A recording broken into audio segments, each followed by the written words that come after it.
دین اسلام میں کوئی زبردستی نہیں ہے، ہدایت صاف طور پر ظاہر اور گمراہی سے الگ ہو چکی ہے۔ تو جو شخص بتوں سے اعتقاد نہ رکھے اور اللہ پر ایمان لائے، اس نے ایسی مضبوط رسی ہاتھ میں پکڑ لی ہے جو کبھی ٹوٹنے والی نہیں، اور اللہ سب کچھ سنتا ہے، سب کچھ جانتا ہے۔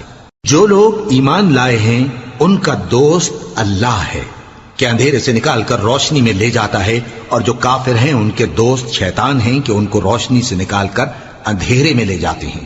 یہی لوگ اہل دوزخ ہیں کہ اس میں ہمیشہ رہیں گے۔ بھلا تم نے اس شخص کو نہیں دیکھا جو اس غرور کے سبب سے کہ اللہ نے اس کو سلطنت بخشی تھی، ابراہیم سے اپنے پروردگار کے بارے میں جھگڑنے لگا؟ جب ابراہیم نے کہا میرا پروردگار تو وہ ہے جو زندگی دیتا ہے اور موت دیتا ہے، وہ بولا کہ زندگی اور موت تو میں بھی دے سکتا ہوں۔